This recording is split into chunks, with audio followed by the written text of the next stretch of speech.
सुप्रभात मेरे सभी प्रिय भाई बहनों को। मैं आप सभी का मार्ग के लिए उजाला कार्यक्रम में हार्दिक स्वागत करती हूँ।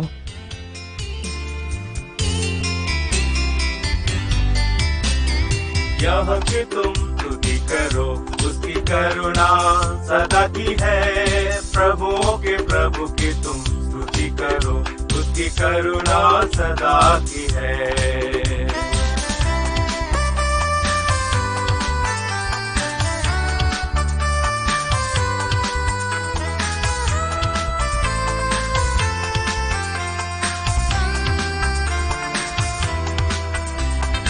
अब तक चलाया स्तुति करो, उसकी करुणा सदा की है।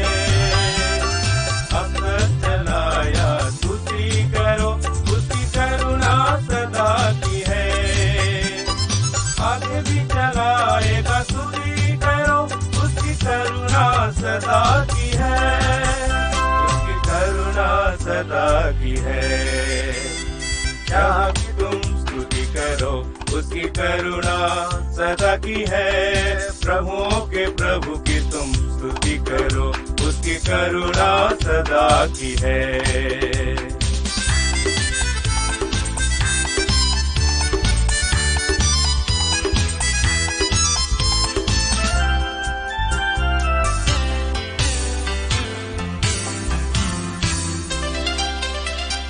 अब तक संभाला स्तुति करो, उसकी करुणा सदा की है। अब तक संभाला स्तुति करो, उसकी करुणा सदा की है। आगे भी संभालेगा स्तुति करो, उसकी करुणा सदा की है। उसकी करुणा सदा की है।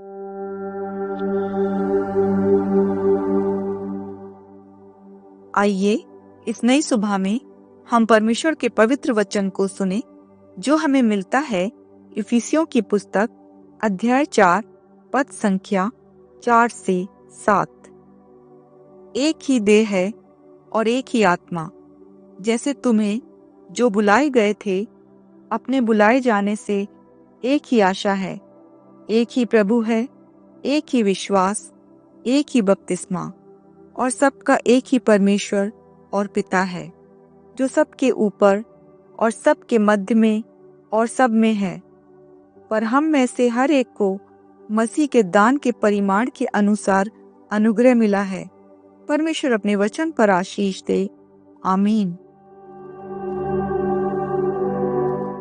प्रभु यीशु मसीह के मधुर और मीठे नाम में सभी भाई बहनों का आज के इस प्रतिभोर के इस कार्यक्रम में हम आपका स्वागत करते हैं।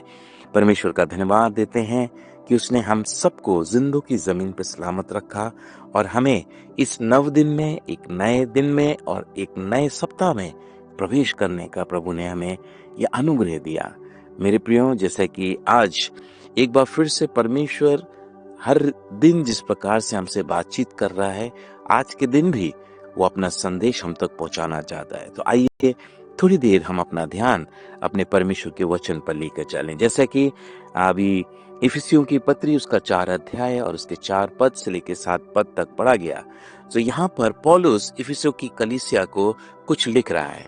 उसका जो उद्देश्य कलीसिया में लिखने का है वो एक ही है कि वो एकता के सूत्र में बांधे जाएं, और वो इन्हीं बातों पर जोर देता है और वो समझाने का प्रयास करता है कि वह उन्हें मसीह में उनकी साझा पहचान को समझने और उसे जीने के लिए उन्हें प्रोत्साहित कर रहा है।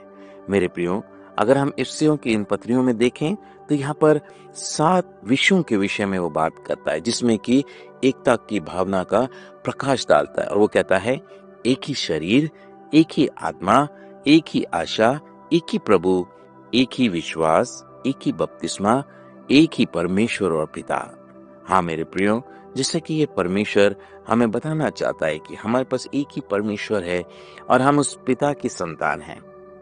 यहाँ पर यदि और हम इसकी गहराई में जाएं तो यहाँ पर मुख्यतः कलीसिया को लिखते हुए पौलुस 3 बातों पर जोर देता है। सर्वप्रथम, विभिन्नताओं में एकता।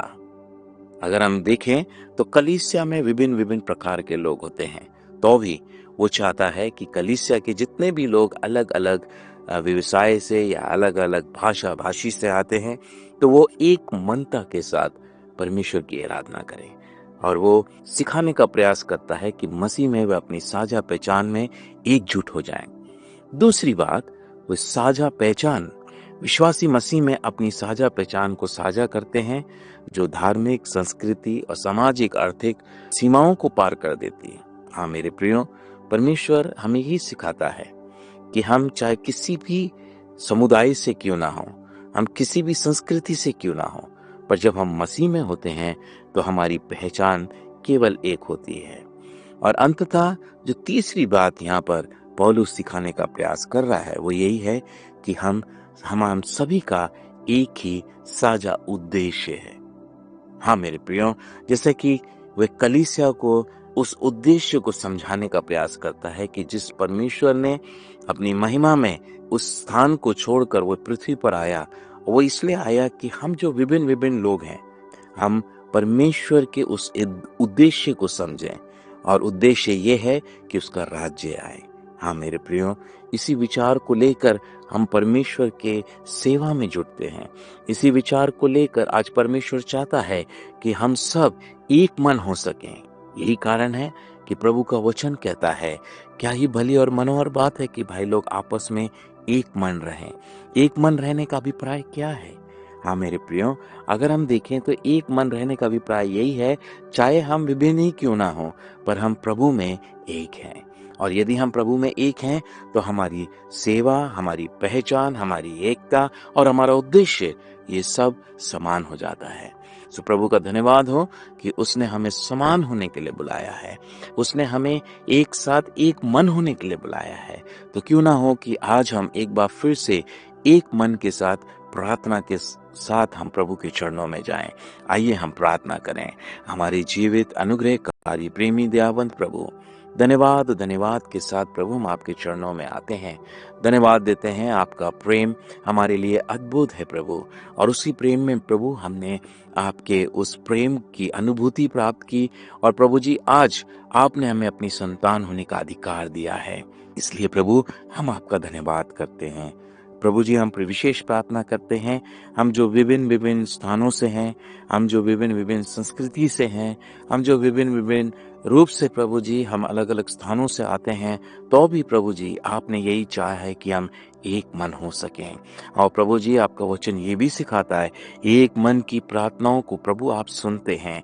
इसलिए प्रभु आज की सुबह हम एक बार फिर से एक मनता के साथ प्रार्थना करते हैं। विशेष प्रार्थना करते हैं उन प्रियों के लिए जो शारीरिक दुर्बलताओं में हैं, बीमारी की अवस्था में हैं। प्रभु जी, आप उन्हें स्पर्श करें, उन्हें छुएं, उन्हें चंगाई दें प्रभु, ताकि वो आप में भले चंगे होकर आपकी महिमा कर सकें। प्रभु जी, जो लोग किसी न किसी प्रकार की आवश्यकता में हैं, कमजोरी की हालत में है, निर्बलता में है, प्रभु जी आप उनकी निर्बलताओं में अपनी सामर्थ प्रकट करें।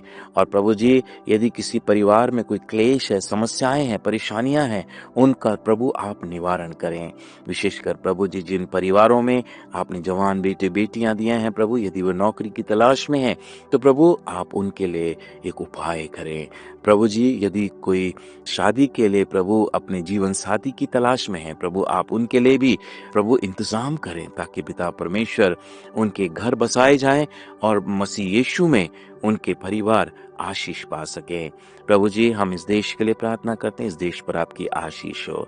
हाँ प्रभु जी, हम प्रार्थना करते हैं आपके दास दासियों के लिए, बेटी बेटियों के लिए प्रभु, कि वो जहाँ भी हैं आपकी सुरक्षा में, आपके अनुग्रह में पाए जाएं। और इस रीति से प्रभु जी इनके द्वारा आपकी सेवा प्रभु जी प्रत्येक को एक सूत्र में बांध सके और हम सब मिलकर आपकी महिमा कर सके। धन्यवाद प्रभु आज के इस विशेष दिन के लिए जो आपने हम सबके जीवन में जुड़ा होने दें। आज का दिन हम सबके लिए मुबारक ठहरे। धन्यवाद के साथ कि प्रभु आपने मेरी प्रार्थना को सुना। हम इस प्रार्थना को आप ही के इकलौते पुत्र हमारे उद्धारकर्ता मसीह यीशु के नाम से मांगते हैं, सुने, दया से ग्रहण कर ले पिता, आमीन। अब तक बचाया, स्तुति करो उसकी करुणा सदा। मसीह में प्रिय, विश्ववाणी प्रार्थना सेंटर में हमारे प्रार्थना योद्धा आपके लिए प्रार्थना करने को 24 घंटे उपलब्ध है। आप किसी भी समय हमारे टोल फ्री नंबर पर प्रार्थना के लिए संपर्क कर सकते हैं। हमारा टोल फ्री नंबर है 80027000333। प्रभु आपको आशीष दे। प्रभुओं के प्रभु की तुम स्तुति करो, उसकी करुणा सदा की है।